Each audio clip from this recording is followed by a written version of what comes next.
Praise the Lord. Hallelujah. Isa mo ng malakas na palakpak para sa ating Diyos na buhay.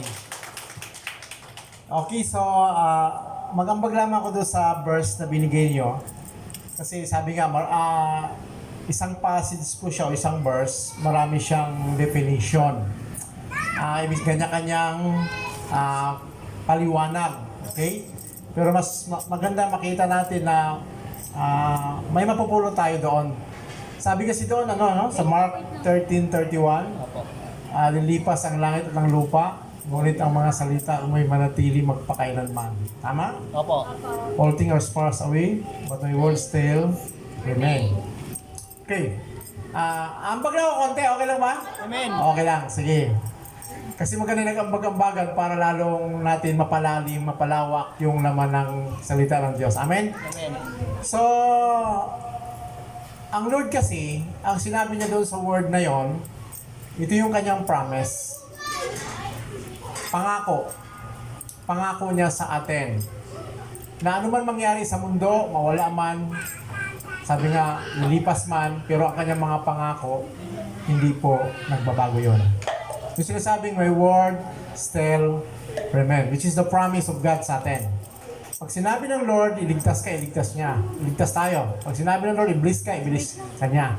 Unlike yung tao, pag nag-promise sa'yo, natutulungan mo siya, pagdating ng problema, pasensya ka na, may problema ako, hindi na niya natutupad yung kanyang salita. Mababawi. Salita kasi yung promise, word. Salita yon. So ang Lord, pag sinabi niya yon, gagawin niya yon. Hindi po mababago yon. Kaya nga mananatili. Okay? Nag-gets mo ba? Mananatili yon. Kaya panghawakan niyo po yung word ni Lord. Kaya nga in times na may problem, katulad ni Giselle, Lord, nag-promise ka. Yun yung word. Di ba? Napanghawakan ko ang salita mo. Ang pangako mo yun na hindi mo ako iiwan ni pababaya. Yun yung word na sinasabi. May yung word na yon, binigay sa atin, at panghahawakan natin dahil hindi ito mababago kailanman. Amen? So, tayo lang naman nagbabago. Amen?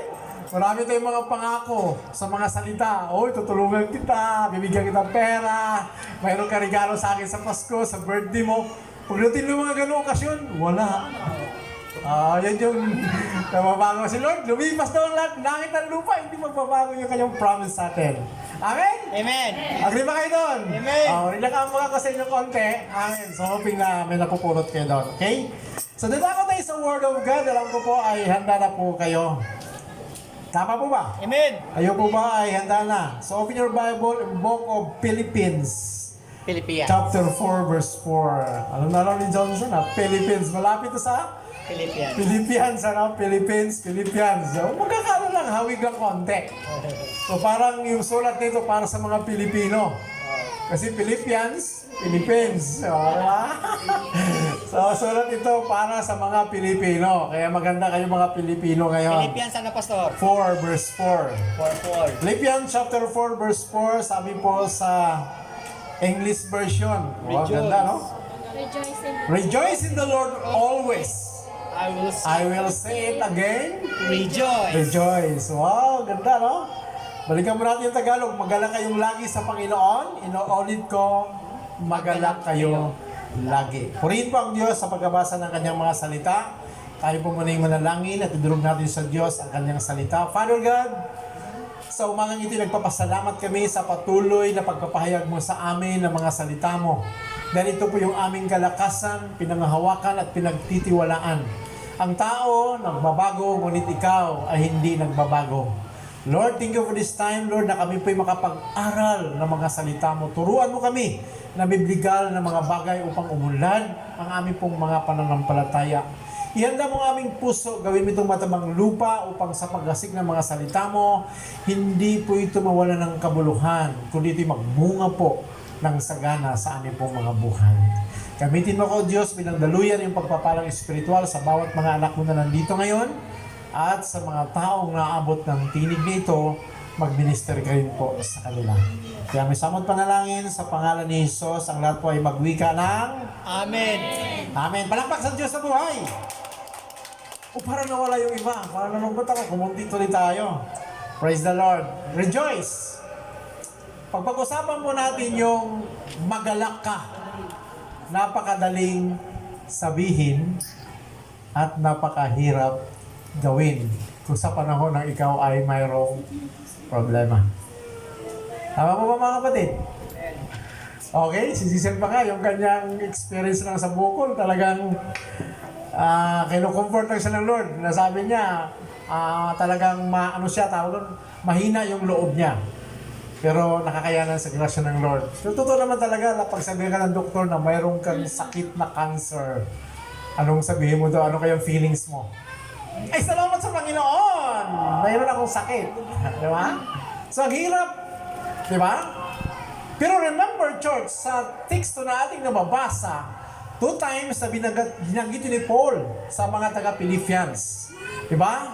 Rejoice in the Lord always. I will say it again. Rejoice. So pinakita ni Paul sa mga kapatid natin sa Pilipos na sa kabila ng mayroon silang naranasang problema o iba't ibang problema sa Christian life nila, ang gusto ni Pablo na dapat tayo'y laging nagagalak o nasisiyahan. Bakit? Dahil kung tingnan po natin, bakit gusto ni Paul ng ganon? Kasi ito po improvement ng ating faith. Tingnan po natin, no? Improvement ng ating faith. At secondly, ito yung mga stepping stone natin para umangat tayo yung ating pananampalataya. Kasi pag wala pong problema, hindi natin makikita na na-develop na pala tayo. Diba? Kung wala tayong problema, nakunta na ba yung picture? Diba? Hindi, pero kung may problema, doon mo makikita na nag-improve ka na. Doon mo nakikita na lumalago ka na. Bakit? Na-handle mo na lahat ng problema na dumarating sa buhay mo. Kaya maraming nagsuicide kasi hindi nila nakakayanan. Tama po ba? Sa atin na sa Christian, kaya thank you sa Lord na mayroon tayong Word of God. Why? Kasi ito yung nagpapalakas sa atin. Na nagsasabi, in times of problem, dapat tayo yung magsaya. Hindi naman sinasabi na magpakain ka. Kundi ang gusto ng Lord, yung feelings mo, yung emotion mo, nandun yung joy na hindi dapat ikaw ay apektado. Okay? Then I know ng lahat ng bagay na nangyayari sa mundo ito, mayroong solusyon. Agree ba kayo doon? Amen. Yung definition po ng Merriam Dictionary, para mas madali tayo kasi baka mahaba ito. Yung definition ng dictionary ng Merriam about doon sa always, sabi doon, dapat tayo maging masaya in times of problem. Bakit? Kasi nga po, lahat ng bagay sa mundong ito ay mayroong pong paraan at mayroong solusyon. At sinabi ng Panginoon yon sa salita niya. Tama, sinabi ni Merriam, dictionary. Okay? Pero sa Lord, ang sabi niya na lahat nangyayari sa buhay natin, ito ay trials. Trials and tests. Okay? Sa Christian life natin, challenge lang po sa atin to. Part ng life natin to as a Christian, kasi bilang Kristiyano, sabi nga, tayo yung mga hinog na, para tayong mangga na hinog, di ba? Na habang nahinog yung mangga, maraming bumabato. Nakanya po ba? Na habang lumalakad ka bilang Kristiyano, ang dami pong dyan chismis para sa'yo. Pinag-uusapan ka, hindi ka naman artista. Di ba? Pero bakit lagi kang kwento? Dahil nga, lumalago ka at naging hinog ka sa buhay Kristiyano mo. Natural sa life natin yon. Bakit po? Dahil talagang makaranas po tayo ng iba't ibang uri na mga problema sa buhay natin. Huwag natin sabihin, ang buhay Kristiyano, relax, walang problema. No. Ano sabi ng kanta? Sino nakakalam nito? Buhay Kristiyano ay hindi hallelujah lang. Narinig mo yung kanta yon? Buhay Kristiyano, hindi hallelujah lang. Kasi parang alam lang natin, ang buhay Kristiyano, relax lang, okay lang, pataas-tas lang tayo ng kamay. Tama naman po yun. Pero tandaan po natin, yung buhay Kristiyano, hindi easy. Hindi relax. Ang buhay Kristiyano, nakaharap natin yung battle. Sabi nga kanina humarap tayo sa pakikibaka. Nasa lugar tayo ng pakikibaka. Pag pumasok ka sa Christian life mo, ito yung parang mayroon kang tinatawag na spiritual battle. Hindi physical, hindi suntukan ha. Spiritual battle. Pag sinabing spiritual battle, nandiyan ang emotional problem, mental problem, spiritual problem. Kaya marami tayong mga Kristiyano na hindi mapagkatulog. Diba? Bumagsak lang yung negosyo. Diba? Hindi na mapagkatulog. Pero hindi niya alam na may stepping stone pala yun na dapat magpatuloy ka kasi mayroon kang Jesus sa buhay mo na maging partner mo at maging katuwang mo para magpatuloy ka. Hindi ka dapat mag-give up. Kaya tinuturuan tayong tumuloy lang sa buhay Kristiyano. Makaranas man tayo na minsan walang bigas, walang pera, natural lang sa buhay natin yon. Hindi naman lahat ng panahon talaga nasa taas ka. Talagang, sabi nga, parang gulong. Minsan talaga bumaba tayo. Pero salamat sa ganung mga bagay dahil dito tayo inaangat ng Diyos. Tandaan niyo po, we are in the battle position. Pag Kristiyano ka. Okay? Huwag mo sabihin na ang pagka-Kristiyano mo, okay na ako.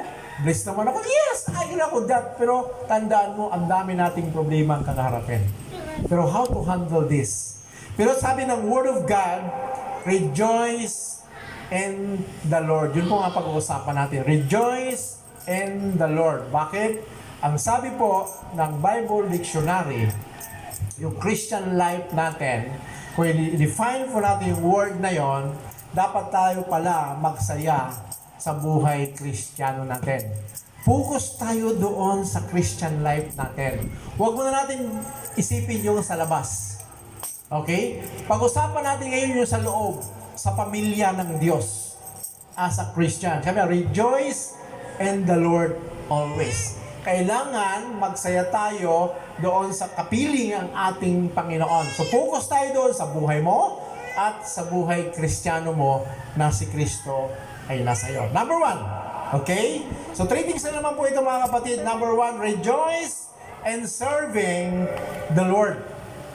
Sa loob to ha, rejoice in serving the Lord. Ang tanong dito, kayo po ba ay masayang naglilingkod sa Panginoon? Diba? Kayo po ba ay masayang naglilingkod sa Panginoon? Sabi nga, rejoice in serving the Lord. Lahat tayo ay naglilingkod sa Diyos. Huwag niyo sabihin na nandyan kayo, nakikinig kayo, nagsalita ng Diyos, naglilingkod kayo sa Panginoon. Bakit? Nandito kayo just to worship our God. Pakikinig ng salita ng Diyos is a way of worship. Tandaan nyo yun. Kaya dapat hindi i-miss out nyo yung Sunday. Huwag nyo dapat i-miss out yung linggo dahil ito po'y paglilingkod sa Panginoon. Bakit? Inoona mo si Lord sa buhay mo. Tandaan nyo yan mga kapatid. Hindi lamang yan si Paulo na tumutugtog o sinong umaawit dito o nagdrum. Lahat tayo ay mayroon pong mga tungkulin sa Diyos. Okay? So dapat tayo ay nasisiyahan. Paano natin ipapakita na kayo po ay nasisiyahan sa paglilingkod sa Panginoon? Sabado ba? Excited na kayo pagdating ng Sunday? Sabado pa lang ba? Excited na tayo? Di ba? Kung tayo po ay masayang naglilingkod sa Panginoon, dapat Sabado pa lang, nagpe-prepare ka na sa bukas Sunday. So yung memory verse namin, dapat memorize ko na yon. Dapat mayroon akong explanation doon. Tama ba church? Ano ba itong binibigay niyo yung verses niyo? Sunday tapos next Sunday. Explain o ngayon lang? Ano po, Wednesday? Wednesday. O reminder dyan, o Wednesday, binibigay na sa atin yon. So dapat doon, minimilitate nyo na. Okay? Wednesday, Thursday. Mahalaga yun, dapat minimilitate nyo yung Word of God. Kasi habang minimilitate mo yung Word of God, kinakausap ka ng Diyos. At habang kinakausap ka ng Diyos, at nag-uusap kayo ng Diyos, nagkakaroon kayo ng intimacy. Ano yung intimacy? Malalim na relasyon sa Diyos. Subukan nyo mga dalaga at binata, mag-uusap palagi. Dahil ka, magkakadevelop kayo, di ba? O, di ba? Oo, di ba? So, ganun po yung gusto natin makita. Na habang lagi tayo nakipag-usap sa Panginoon, na in love kayo sa isa't isa. O, totoo lang. Si Lord God, di mahirap mahalin. Tama po ba? Kasi una siya nagmahal sa iyo eh. Di ba? Una siya nagmahal sa iyo. ikaw na lang ang problema kung mahal mo si Lord. Okay? So, ganun mo na dapat. So, dapat ganun tayo ka-excited pumunta ng church. Ganun tayo kasaya maglingkod sa karihan ng Diyos. Okay? Or either masaya lang tayo maglilingkod kung mayroong sweldo.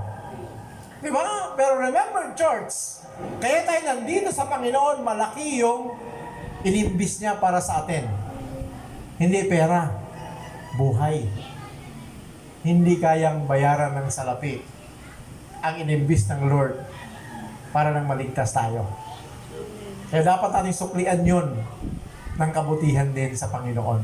Kung tutusin mga kapatid, alam niyo po yung paglilingkod sa Panginoon, gusto niyo pong malaman, Roma 4:4 yata yun, Roma chapter 4, basahin nga natin mo yan, tingnan natin yung din, kung Romans chapter 4 verse 4 or 24, tingnan natin nga.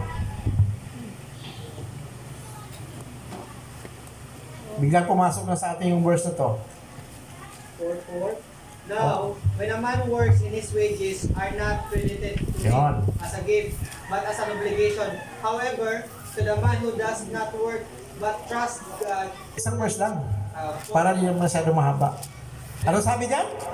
Ang When ibinigay a sa man- tao, gumawa ay na when a man works, Ayan, tingnan nyo. Dito tayo sa malaking Bible. Tagalog. ang ibinigay Oo, tingnan nyo. ang gumawa ay hindi tinuturing na kaloob, hindi kabayaran. Ano yung kaloob? Biyaya, bigay. Yaya o regalo. Kung ikaw naglilingkod, hindi pala yung kaloob sa'yo. Kundi ano sabi? Bayad. Tama mo ba? Bayad. Nakuha nyo na. Wages ang sabi dyan sa English version. Nakuha nyo. Kaya tayo naglilingkod sa Lord, nagbabayad para tayo. Nakuha nyo po ba yun? Tignan nyo yung verse, bulay-bulayan nyo lang maya pag uwi ninyo. Kaya ang dami nating utang, di natin kaya bayaran yun. Dahil buhay ang binigay ni Jesus para tayo maligtas. Kaya tayo nagdiligid, kaya tayo nagsiserve sa Panginoon. Dahil nagbalik loob tayo sa ginawa ng Diyos para sa atin. Okay? So tingnan mo natin yung verse. Sabi po dyan sa verse ng Psalm 100 verse 1 to 3. Ito yung pinakamaganda sa atin. In Psalm 100 verse 1 to 3. Talo natin dito yung ibang mga church. Okay, tingnan din natin kung ginagawa ka natin to. Ano sabi ng verse 1? I will sing. Sabi sa English version o Tagalog? Ano ba sabi niya sa English nga? Sige ako na, English mo na. 1, 2, 3. One muna, isa lang natin. I will sing of your love and justice to you, O Lord. I will sing praise. Ganun lang kadali. Oh, sa what? Ano ba sabi niya sa Tagalog mo? Umawit sa kagalakan ng lahat ng mga bansa. Shout for joy to the Lord all the earth. Yun lang kadali. Ba't sa akin iba? Magkaingay kayo. Sa English version, King James ba yan? King James kasi kinuha ko to. NIV. King James version, tingnan nyo sa King James version. Magkaingay kayo na may kagalakan sa Panginoon kapag kayong lahat nalupain. Imagine church ha? Magkaingay, nagawa ba natin yon? Si Paulo na yata konti ingay. Di ba? So ito yung pala yung prinsipyo about pagsiserve sa Panginoon. Na sa pag-awit natin, dapat tayo nag-iingay, nagsasaya, sumasayaw, tumatalon, di ba? Pumapalakpak. Kasi ito yung gusto ng Lord na makita sa atin habang naglilingkod tayo sa Kanya, dapat tayo ay mag-ingay. Nakuha pa natin yon. Amen. Sabi nga ng baptist, dito tayo tinalo ng Pentecostal eh. Di ba, baptist ka? Kasi hymnal siya. Pero biblically yun. Wala namang masa, pero talaga pagdating sa Lord, ang gusto ng Lord yung maingay na pagsamba at pagpupuri sa Diyos. Next verse. Maglingkod kayo na may kasiyahan. Ano sabi?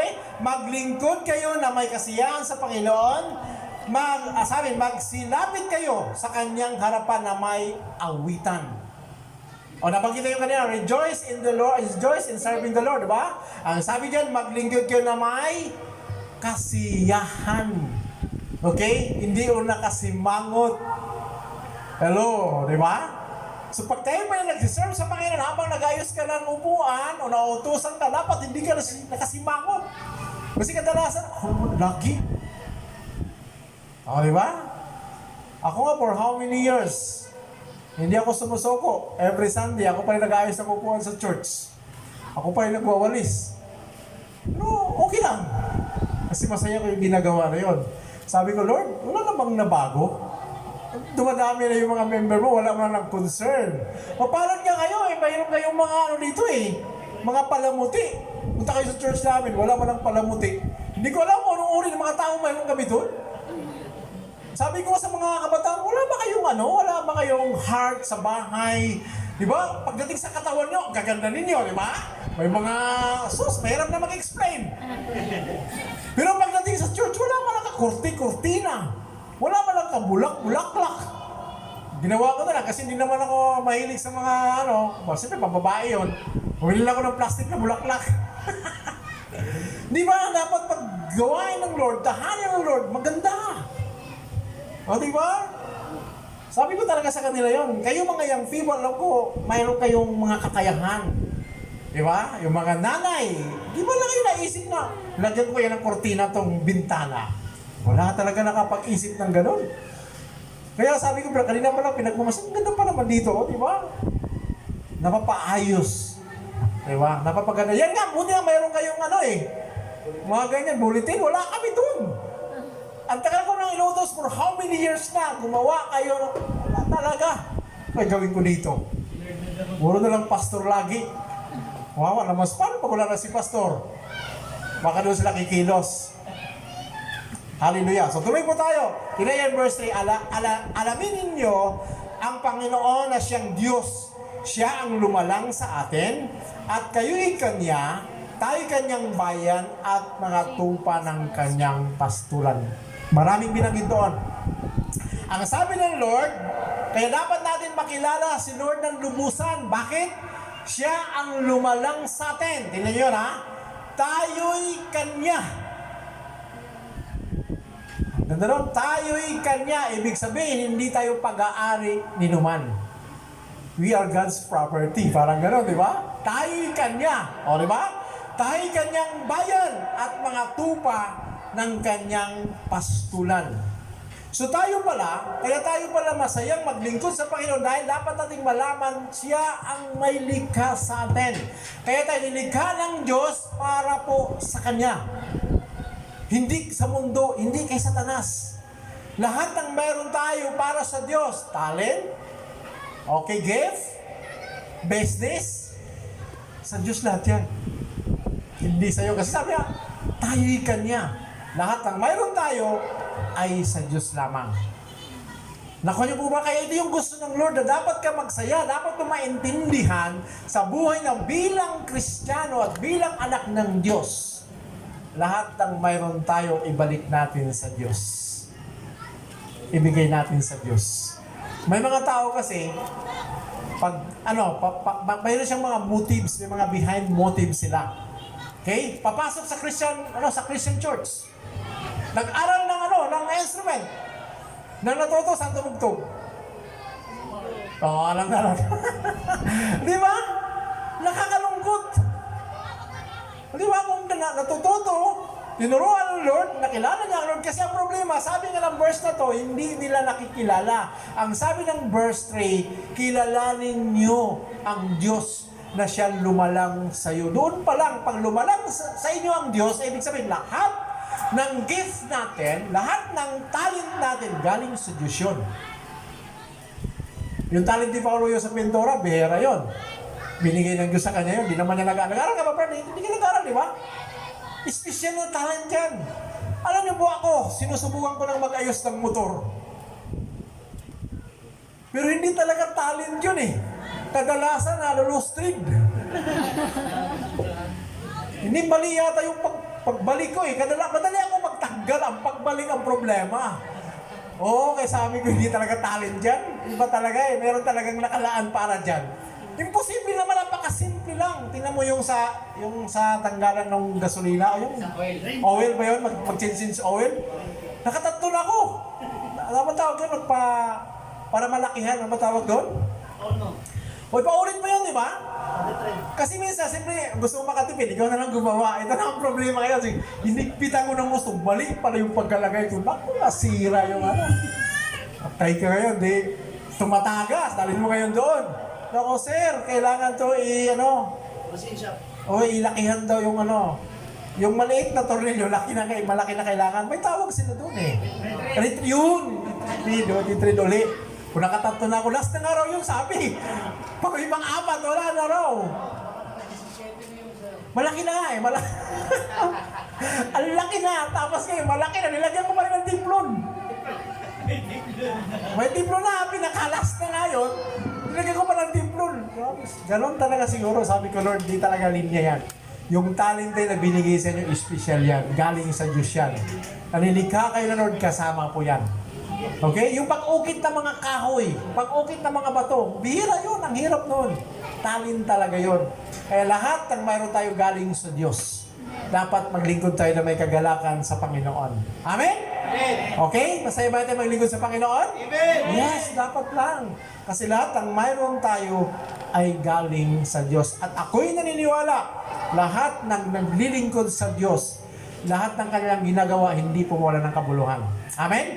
Nangako ang 1 Corinthians chapter 5, 15 verse 58, your labor in God is not in vain.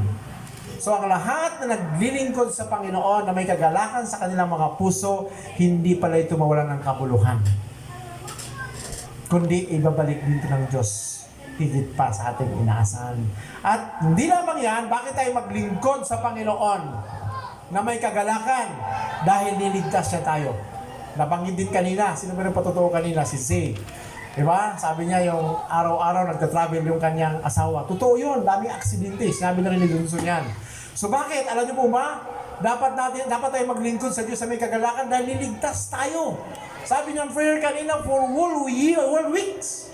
Diba? Iniingatan tayo ng Diyos. Araw-araw, alam niyo ba? Sabi ng Sorby, sa isang segundo. Sikan sa yan, diba? 3 tao na mamatay sa buong mundo.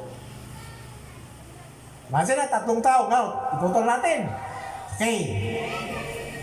Sa isang segundo, i-times natin sa 1 minute. 60. 180 na. Yung 180, i-times natin yan sa isang oras. 60 rin yun. Tama ba? 60 yun, di ba? 10,800.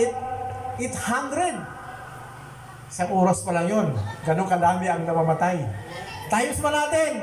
Sa 7 araw, mayroon na 75,600 na mamatay. Sa isang buwan, mayroon po siyang 2 milyon ang namamatay. Salamat ka sa Diyos, hindi ka kasali doon. Amen? Hindi ka ba masaya maglingkod sa Panginoon? Buhay pa tayo, mga kapatid. Nagkita-kita pa tayo. Di ba? Imagine yung ngayon, mamaya, makipaglibing ako mamaya. Hindi niya, si Alexis, ang bata-bata pa niya. Ano yun? Ano ni Pastor Noel? Nagbakasyon, yung bakasyon niya kamatayan. Tinaga ng lasing. O, imagine yun. O, ngayon, patay. Kinuha pa nila. At ililibing na mamaya. Imagine, ha? Nakakalungkot na balita yun. Di ba? Tinaga talaga siguro. Lasing na lasing yung tao. Siguro, bagong mukha. Kasi bakasyon eh. Bakasyon sa parting Ilocano province, ganun, area. Sumama doon sa kapatid ni Pastor magbakasyon lang. O. Anak niya? Yung kanya, anak na rin niya, pero yung ampon niya. O, tingnan mo, initak, namatay. So, nalungkot ako, sabi ko, ang bata-bata. O, di ba? Salamat sa Panginoon, nagkita-kita pa tayo ngayon. Amen ba, mga kapatid? Amen! Di ba? O, malungkot ba kayo mag-serve sa Panginoon? Dapat masaya kayo. Dahil niligtas tayo ng Lord. Amen ba? Amen! Lapakan natin si Lord. Hallelujah, glory to God. O, pangalawa, baka ayaw nyo dito. Okay, sabi ko kanina, rejoice in the Lord always. Rejoice in the Lord. Focus tayo sa kingdom ng Lord. As a Christian tayo, doon tayo focus, unang sa labas. Okay, ano yung una? Rejoice in serving the Lord. Ano naman? Rejoice and giving to the Lord. Oy, praise the Lord. Rejoice and giving to the Lord. Kayo po ba ay masayang nagbibigay sa Panginoon? Amen. Wow, praise the Lord. Dapat na kasi nakikita naman sa church nyo eh. Di ba? Tapos kumakain pa kayo linggo-linggo. May giver talaga kayo. Di ba? Talaga naman. Talaga makikita makikita natin na kayo ay masayang nagbibigay. Tingnan natin yung prinsipyo ng giving, di ba? At least kailangan malaman din natin ito. Di ba? So, ang Diyos pala, sabi, God did not need money, but He need your obedience. Ako nyo, ang Lord pala hindi nangangailangan talaga ng pera. Totoo naman. Hindi na kailangan yan. Ang gusto lang pala yung pagsunod mo. Ano pa? Sabi pa nila, oh, we give because we love God. Tama na naman. Nagbibigay tayo dahil mahal natin na si Lord. Di ba? At pag nagmahal ka lang, hindi ka raw pwede, hindi magbigay. Tama mo ba? Di ba? Pwede ka daw magbigay. Nang walang pagmamahal, pwede. Pero pag nagmahal ka, hindi ka pwede, hindi ka magbigay. Tama, nakintindihan niyo po po. So, ganun ang gusto natin makita yung principle ng giving. Now, dapat natin maintindihan yung giving. Ito naman ay, para lang maintindihan natin, alam ko naman nagbibigay kayo, but we need to understand the principle of giving and biblical principle. So, tingnan mo natin yung 2 Corinthians chapter 9:6. Mayroon kayong verse dito, di ba? Nasa yung, ano nyo, yung envelope nyo. Sa ano? Sa envelope na. Nandiyan sa envelope nyo, mayroon ba kayo? Wala na kayo envelope? Hindi kayo makamili ng envelope, nakamili kayo ng kortina, baka pa lang. Ang bihira naman kayo, liit-liit na envelope, hindi kayo makabili. Well, bago na ba? Okay, nakalagay doon sa sikip. Ito rin nandoon po yun. But we need to understand. Kailangan natin maintindihan yung word na ito kung para saan yung verse na ito. Sabi po sa 1 Corinthians chapter 9 verse 6 to 7. Basahin ko po sa Tagalog version. 2 Corinthians chapter 9 verse 6 to 7. Pakinggan niyo po ha. Ito po ay tulong sa mga kapatid.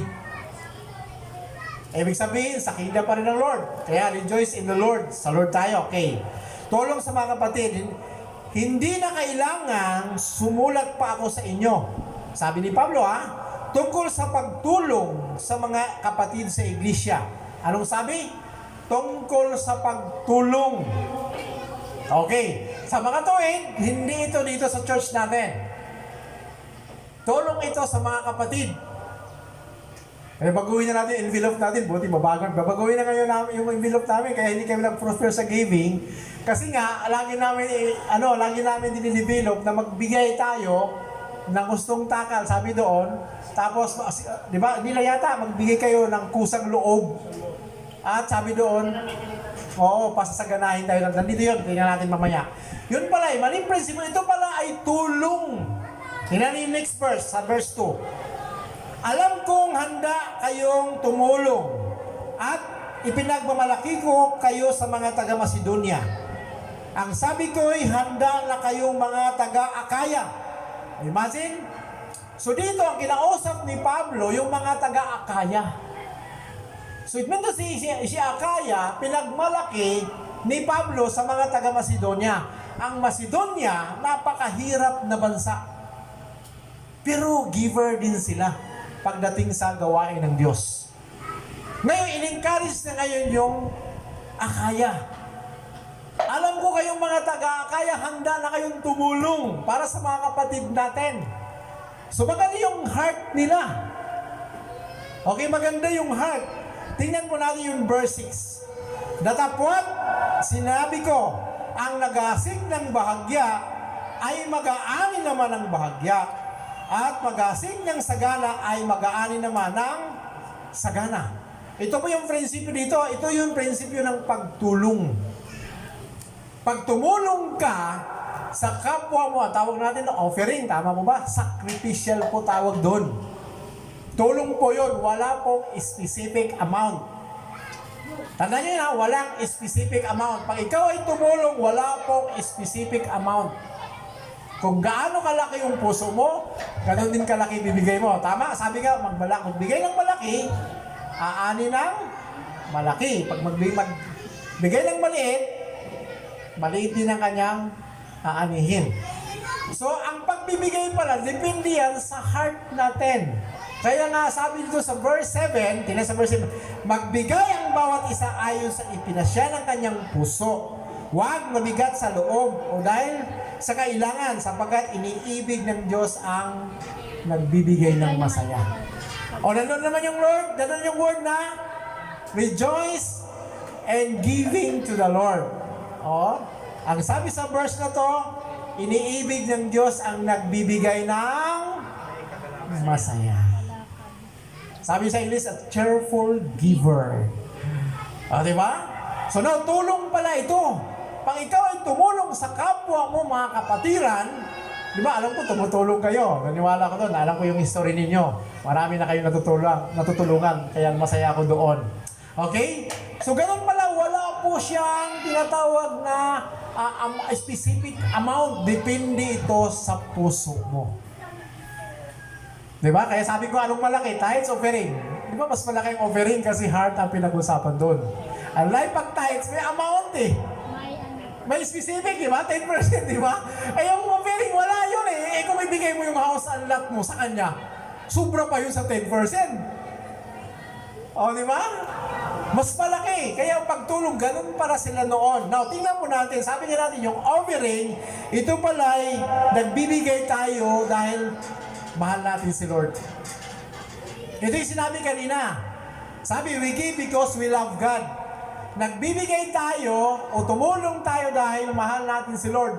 Hindi natin mahal yung tao. Tingnan nyo ha, tingnan yung scenario ng giving. Ang usapan nito, kaya tayo tumulong o nagbigay dahil mahal natin si Lord. Bakit tayo magbigay sa tao yun? Hindi mo naman kaano-ano. Nakuha niyo mo ba? Kayo ba kaya magbigay ng tao? Hindi nyo kilala? Pero dahil mahal mo si Lord, kaya nagbibigay. Ito yung investment na tinatawag. Ang sabi sa Bible, ito is seed pit. Seed, binhi ng pananampalataya. Kaya pag kayo po'y tumulong, mag-declare po kayo ng blessing. Lord, ito po ay aking binhi ng pananampalataya. Buto ba? Buto ng aking pananampalataya. Sa pagtanim po nito, magbunga po ito. At aani ako. Ano ba sinabi ni Paulo kanina? Isa lang, yung spray. Anong binalik? Tatlo. Di ba, nakita nyo kung gano'ng ka-amazing ang Lord? Di ba? So, ganun pala sa Panginoon. Di man natin masabi ko, unbeliever yun, o believer yun. Hindi natin kilala. Pero nagmamanifest yung favor ng Lord sa mga anak niya. Kasi nakita ng Lord yung heart mo. Kung gaano ka magbigay. Okay? Alam ni Lord, yung heart niya, at ginamit tayo ng Lord para i-bless siya. Alam niyo ba yung mga kapatid? Naalala niyo ba yung Sodom at, balikan mo na natin Sodom at Gomora. Nawala tayo sa ating linya. Yung Sodom at Gomora, sabi po doon ni Abraham, Lord, kung mayroon doon 50 hanggang 10 yun, na may mananampalataya, gunamin mo ba yung Sodom at Gomora? No. Kaya kayo mga kapatid, kung kayo'y nandoon sa isang business, sa isang kumpanya, kaya pinagpapala sila dahil sa'yo. Alam niyo ba yon? Kung kayo sumakay ng jeep, dahil may anak ng Diyos doon, ano yung protection ng Diyos. Kaya pinagpala ng Lord, yung nakilala ni Paulo, kasi nga dahil sa kanya, ito yung favor ng Lord, na hindi natin nakikita. Mami sa'yo, di ba? Kaya pag tayo po, ginamit ang tao na yon, i-bless sila lalo. Kaya nga, ang kumpanya ngayon hinahanap, mga born again. Christian ba yan? O, pwede na yan. Ganun na kang katalino na ngayon ang kumpanya. Kaya nandoon yung favor ng Lord sa mga anak niya. Mapalad ang kumpanya na mayroong anak ng Diyos na nagtrabaho sa kanila. O, di ba? Ganun po ka-powerful. Kaya nga tayo, pag tayo po ay nagbigay, dapat natin maintindihan dahil mahal natin si Lord. Okay? Ang tithes, kaya tayo nagbibigay just to obey the commandment of God. Tama po ba? Just to obey. Kasi mayroon siyang specific amount. 10%, di ba? Ito yung makikita mo kung gaano ka ka-obedient. Pero ang problema, pagdating sa giving about tithe, marami pong nagre-reklamo. Meron ba dito nagre-reklamo pagdating sa tithe? Yes. Okay, tingnan po natin ha. Bakit pagdating sa taxes, hindi kayo nagre-reklamo? Mismo.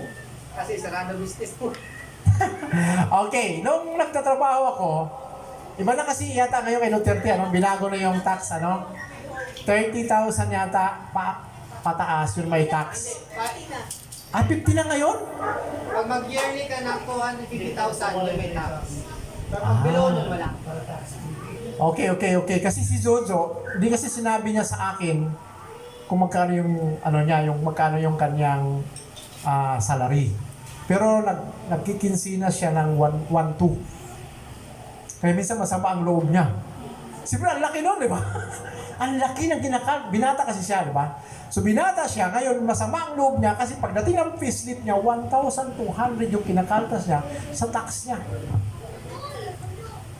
Okay? Tingnan nyo, ha? O sabihin na lang natin, 250,000. May nagsabi sa church na 12% ang tax. Okay? So ang hiningi ng Lord, 10% lang. Pero nagreklamo tayo. Tama ba ba? Aminin natin yun. Pagdating sa tax, kumain kayo sa Jollibee, kumain kayo sa Max, kumain kayo saan? May tax yan, tama mo ba? Bibili ka ng damit, may tax yan, pero hindi kayo nagreklamo. Yun, mandatory yun. Tama mo ba? May back pa. Aba? Wala tayong reklamo. Pero pagdating sa kingdom ng Lord, masyado tayo nagreklamo. Amen! Yes. Kaya minsan yung pastoran yun, di makabili ng sapatos, sa katsinilas na lang. Tama na, nasasakta na ba? Okay, so yun yung way of giving, di ba? So pumasok lang tayo, yung principle ng giving, kasi nga sa rejoice in giving to the Lord, di ba? So dapat tayo masaya. Bakit po ba? Ang tithes para sa Diyos yun. At yung para sa Diyos, para dapat sa pastor. Ano sa principle talaga ng Bible? Ito na pastora, makanila si pastora, tumating na. Sa prinsipyo ng Biblia, pag nagbigay yung Israelites, yung 10% papunta na yung kay Pastora Vilma. Walang pakina doon yung member. Ay ba kayo ng ganun? Ayon, kaya may offering. Binanggit natin kaya linawin natin ito mamaya kasi dapat maintindihan yung may kaloob, may tithes, mayroon pang sinasabi din na tulong. Mayroon palang kanya-kanyang portion about giving. So, ganun sila pag magpagawa sila ng building, hindi kinukuha sa tithes. Sa pastor talaga yon. Okay? Dapat ganun tayo magkaroon tayo ng heart. Kung love nyo, sabi nyo kanina, mahal natin si Lord. Di ba? Sabi nyo kanina, we give because we love God. Tama po ba? Okay? Kung mahal na si Lord, dapat yung tithes para kay Pastor Rabi talaga yon. Baguhin natin yung prinsipyo. Dapat talaga ganun para i-bless tayo. Tingnan nyo. Sorry for this word, ha? Dahil hindi tayo honest sa tithes natin. Sino pinapayaman natin, doktor? Nakuha nyo pa ba yun? Bakit kayo nagkakasakit? Sobra. Without protection of God. Malakias 3:10-11, basahin nyo po yun. Sa inyo na lang bahay. Sabi Lord, iingatan niya kayo pag kayo ay a giver sa tithes. Iingatan niya kayo, hindi, sabi niya doon, sasawayin niya yung balang para hindi kayo salantain. Imagine, lahat ng mga gawa ng kaaway, haharangan ng Diyos yun. O, di ba? Payamanin yung church. Healthy kayo. Di ba? Payamanin yung church, maging healthy kayo. Sabaw kayo mga kapatid. Di ba? Pero sa church, napapansin ko, kayo na may trabaho, mas malaki pa yung binibigyan ng pastora kaysa may trabaho. Oo, di ba? Sino pinagpala? Si pastora. Ilang taon ako nagsiserve sa Panginoon. Hindi umaabot ng 4,000 yung love gift ko 1 month. Pero nagreklamo ako, no. Kasi ako nagbubukas sa mga opportunity. Totoo. Yung anak ko nag-aaral sa Fatima, ang vision na is 44,000. Pastor niya, hindi tatanggap ng 4,000 a month? Paano ko paaral yung anak ko sa Fatima? Alam mo, minsan kumakamot yung ulo ko pagdating sa lab kasi yung magagamit para sa lab, super mahal din. O, di ba? Laboratory, sa laboratory. Kasi pala sa kanila pala yun. Bumibili pa kami doon sa may Raon. Doon kasi mura. O, nakita nyo kung gaano ka grateful ang Panginoon sa bawat isa kung tayo faithful? O, dito tayo, may giving pa dito. Nampasan natin, medyo mahaba na tayo. 2 Chronicle chapter 29 verse 1 to 9. Ito naman ay tawag dito kaloob. Kaloob. Kanina tulong, kaloob, tithes. Linawin natin may sabi Diyos sa verse 1, 29 verse 1 to 9. Dito na lang tayo sa verse 1. Ipinahayag ni Haring David sa madla, ang anak kong si Solomon ay pinili ng Diyos upang humanili sa akin. Ngunit siya'y bata pa at walang sapat na karanasan. Napakalaki ng gawaing kakaharapin niya, sapagkat ang gagawin niyang tahanan ay hindi para sa tao, kundi para kay Yahweh. Sa makatuwid, si Solomon, si Haring Solomon, ang ipapagawa sa kanya ni Lord, magawa siya ng templo ng Diyos. Okay? So anong ginawa nito? Kinausap na yung mga Israelites. Kaya ang ginawa nila, sila po ay nagbigay ng mga kaloob. Sabi sa English yung kaloob is give, ano pa bagay doon? Give or donation.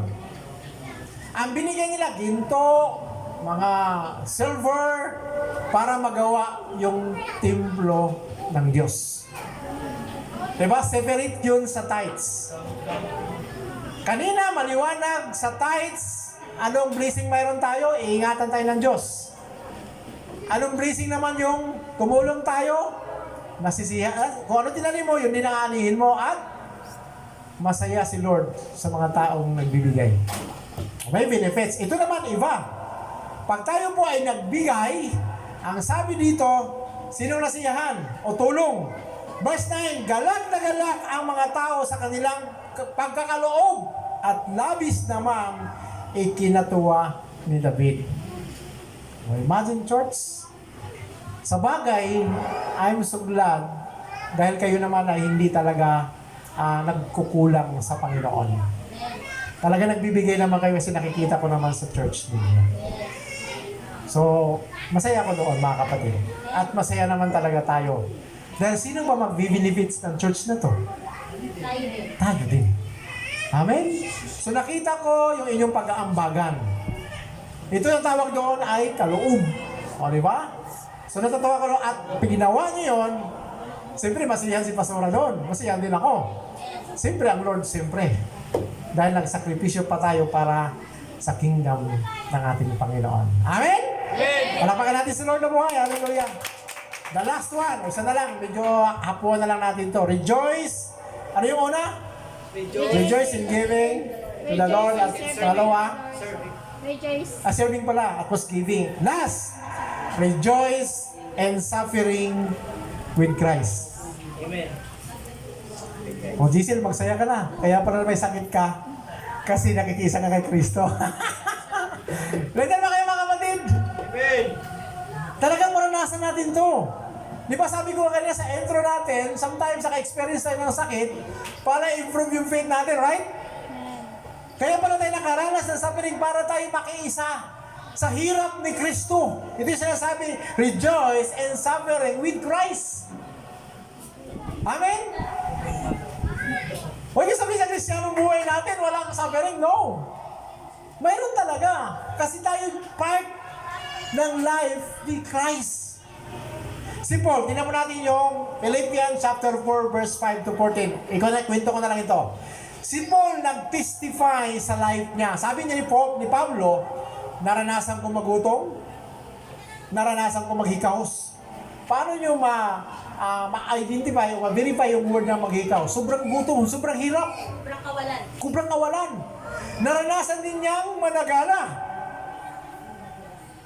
Kayo ba na-experience yung mga kapatid? Na-experience ba yung Christian life natin ganon? Naranasan yung magutom, mahikaos, at managana. Right? Yes! Talaga naranasan ko yun. Sa paglilingkod sa Panginoon. Talaga mayroong sa ng araw, panahon. Diba? Mayroong mang panahon talaga na wala. Pero nasanay na tayo doon eh. Dahil nga, na-overcome na natin yun. Ito yung kagandahan sa Christian life natin. Pag kayo nawalan, ini-enjoy na yun, masaya na kayo, right? Amen. Why? Kasi nga ito yung improvement ng faith natin. Pangalawa, na-overcome na natin yun. Unlike yung mga iba, di nakayanan. Sabi ko, nagbibigti sila. So ito yung life ni Pablo. Sabi ni Pablo sa verse 10, anong laki ng aking kagalakan sa Panginoon? Ito na yon. Rejoice in suffering with Christ. Sabi niya, anong laki ng aking kagalakan sa Panginoon sapagkat minsan ko pang madama ang inyong pagmamalasakit sa akin. Tingnan niyo po ang anong kagalakan ni Paulo sa Panginoon dahil doon sa mga kapatid niya na patuloy sumusuporta at naglilingkod sa Panginoon nang walang hinahangad na kapalit. Alam niyo po kagalakan ni Pastora? Kayo. Kahit naghirap yan, behind doon, di nyo alam. Sobrang iyak yan sa Panginoon. Pero pag nakita kayo, lahat ng mga hapdit kirot napapawi na. Kaya nagpatuloy yan. Totoo yun. Kaya nagpapatuloy kahit may isa dyan, basta may isang natitira, magpaglilingkod pa rin sa Panginoon niya. Amen. Kasi hindi niya tinignan yung bilang eh. Ang tinitingnan niya yung galak sa paglilingkod kasama si Lord. Yan yung mga lingkod ng Diyos. Kayo po ang kaligayahan namin kahit di kami kumakain ng masarap. Sabi ganun, ano? Kayo po ang kaligayahan namin. Kahit dumating sa point na walang-wala kami. Alam niyo po ba, mayroong nagtapos sa church, 2. Talaga sinabi ko sa kanila yun. Sa kwarto pa lang, mag-isa akong umiyak ko, Lord, salamat. Yung joy, yung tears of joy. Dahil po doon sa isang kapatiran na for how many years ipinalangin mo sa Lord na magtagumpay, na hindi agad mag-asawa, makapagtapos lang. Yun ang kagalakan namin, di ba, Pastora? Yun din ang kagalakan ng magulang. Pero ano yung ginawa ni Ivy? So, suporta kami sa kanya. Di ba? Walang-wala, nandun yung support namin. Kahit wala, yung kakainin na lang, ibibigay pa. Pero nang sinabi ni Ivy, Pastor, buntis ako, parang may napunit, parang pag-inuhit dito sa puso ko. Ang sakit pala. Nandiyan pa kayo parang, hindi ko naman siya anak. Ako niyo po ba, hindi ko siya anak. Pero nung sinabi niya yun, parang talagang ang sakit dito, pero hindi ko lang pinakita sa kanya. Sabi ko, Lord, sana ako nagkulang. Kung ako patuloy nagkamali, ano? Tapos doon sana ako nagkulang na mayroon akong alagang ganito na natukso. Kaya nga mapalad kayo na mayroon kayo memory verse or unti-unti kayo nag-explain. Kasi to going to maturity tayo. Why? Para may temptation man hindi kayo ma-deceive. Amen? Amen. Pagtapos kayo, alam mo, nag-free ako dito rin na magkaroon kayo ng scholarship. Bakit? Kasi ngayon, yung mga scholar namin noon, sila na yung susupport ngayon ng mga scholar. Si Grace, si Michelle, si Ivy, Jackie. si Jackie. Yan, tapos na sila. Sila na ngayon nagsusupport ng scholarship namin. At gusto ko i-extend yung scholarship dito sa Banaba. At pag-usapan pa namin ni Pastora. Kahit 2 lang. Ito, 2. Kasi kailangan lang. Dito sa Grace from Heaven Church, mayroon tayong scholarship. Ang scholarship na ito, hindi po ito tinitingnan yung grade ninyo. Ang tinitingnan yung puso ninyo. Kung kayo talagang mag-aral. O di ba? Ganun si Lord sa atin. Kaya kung ito'y magtuloy-tuloy, hoping mixture, baka mayroon na kayo scholarship dito. Kasi doon sa church, nag-function sila. Kasi ang usapan doon, pag ikaw ay pinaaral, dapat din ikaw ay magpaaral. Para bang Galatian, carrying one another's burden. Di ba? Ganun, Pastora? Yung magtulungan tayo ba ng pasanin para gumaan. Di ba? Eh kung may papaaral kang isa, magpaaral di, ang dami na. May start lang kami sa 2. Ngayon, mayroon na kaming 5. Tapos na yung 4, mayroon 5. Ngayon na nag-function. At hoping next year, isama na natin ang Banaba. O di ba? Nakakatuwa. So church, ito lang gusto kong isip. Ano mang hirap ni Pablo, masaya siya. Dahil nakita niya yung support ng mga anak ng Diyos. Ganun din kami mga lingkod ng Diyos. Kayo ang aming kaligayahan sa paglilingkod kasama si Kristo. Okay, sabi nga dito, anong title natin? Rejoice in the Lord. Anong una? Rejoice serving. Serving the Lord. Oh, memorize na agad. Ang galing talaga dito. Gusto ko sa inyo ah. Okay. Ito yung challenge ko po sa inyo mga kapatid. So yung challenge na ito, tandaan nyo lagi. Lahat ng ating ginagawa sa Lord, hindi ito mawala ng kabuluhan. Narating ang araw, aanihin din natin ito. Amen? Palapakan natin sa Lord na buhay. Hallelujah, glory to God. Tayo may manalangin, dakilang Diyos na buhay at makapangyarihan po sa lahat. Maraming salamat o Diyos sa iyong kabutihan at sa iyong pong katapatan sa amin. Tunay nga Ama na iyong kabutihan hindi kumukupas kailanman. Patuloy mo kaming pinaalalahanan sa aming pong mga tungkulin sa iyo.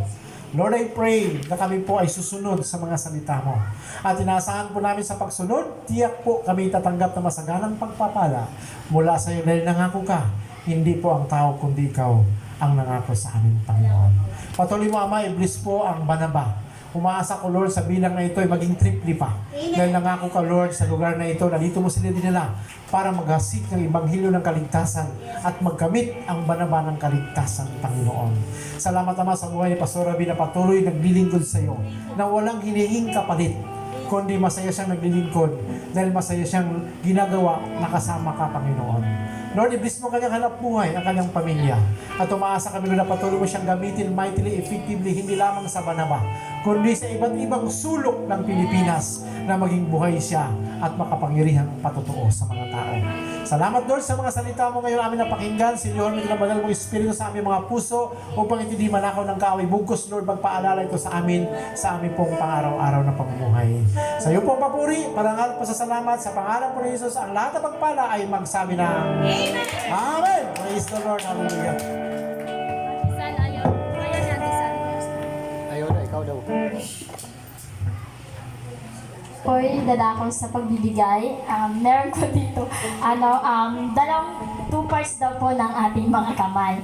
So, ang unang kamay natin ay para magbigay at ang pangalawang kamay natin ay para tumanggap. So, ayun po, alin pa yung mas napalad sa dalawa? Yung magbigay o yung tumatanggap? So, ayun po, sa aklat ng Acts 20 verse 35, sabi ko, it is more blessed to give than to receive. So, mas napalad ang magbigay kaysa tumatanggap. So, mga kapatid, bakit po ba tayo kailangan magbigay? So, may 3 pointers po ako dito. So, bakit tayo kailangan magbigay ay una ay yung pagsunod natin sa ating Panginoon. Pangalawa naman po ay yung para matugunan natin ang pangangailangan sa kanyang templo, which is dito yung bahay panambahan, church po, yung mga pangangailangan dito sa church. Then yung pangatlo naman po is yung sinusubukan nito ang ating pagtitiwala sa ating Panginoon. Sabi nga po doon sa Malakay 3:10. So, ang pagbibigay ay isa po doon sa evidence of the grace of God na ating natatanggap na bilang mga anak ng Diyos. At higit sa lahat, na-tackle nga po, ang pagbibigay ay isang kagalakan. Kagalakan, lalo na po sa ating mga anak na at may relasyon na sa ating Panginoon. Hindi naman po kailangan ng ating Panginoon yung mga pera natin. Minsan kasi may mga tao na ayaw ko na lang pumunta ng church kasi wala po akong ibigay. Wala akong maibigay. So, ang alam naman natin na higit mas mahalaga yung ating buhay na nakaalay dun sa ating Panginoon. Yung higit sa lahat, ang pagbibigay ay way din po natin yun sa pagbabalik sa atin doon sa ating Panginoon na sa isang linggong nagdaan o kung ilang years ka na dito sa mundo, andun yung grace ng Panginoon, andun yung biyaya ng ating Panginoon na which is pinrovide niya ang ating mga pangangailangan. So mga kapatid, tayo po'y magbigay.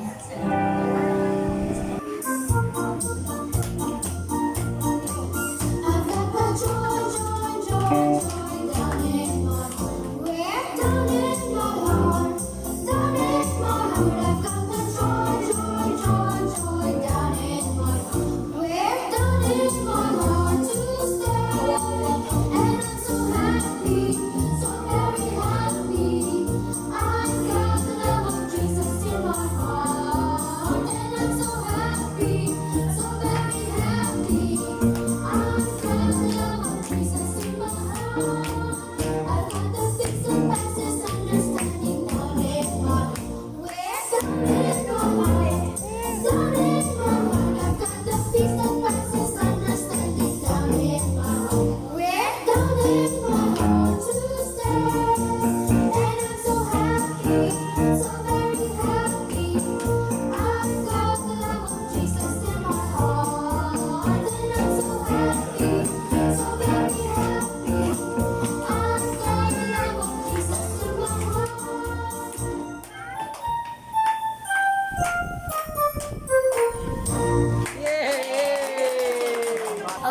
Hallelujah, Lord God, pinupuri ka namin. Patuloy ka namin tinataas at pinapasalamatan. Lord God, maraming salamat sa isang linggo ng daan na kami po ay nagtagumpay. Salamat sa pagpapala, salamat sa mga pagsubok na patuloy mong binibigay sa amin. Kaya kami ay tumibay sa aming pananampalataya sa iyo. Lord God, patuloy mong i-bless ang ikapo at kaloob na ito upang magamit sa ikakalago ng iyong ministeryo, O Panginoon ko. At higit sa lahat, O Lord Jesus, patuloy mong i-bless ang mga anak mo, Lord God, na nagtitiwala sa iyo. Sa mga source of income nila, Lord Jesus, sa business, O Lord God, trabaho, pag-aaral man po, O Lord God. Sa iyo namin pinagkatiwala ang lahat, O Lord God. Lord, salamat sa ability and skills, O Lord God, na binibigay mo sa amin, sa talento, O Lord God.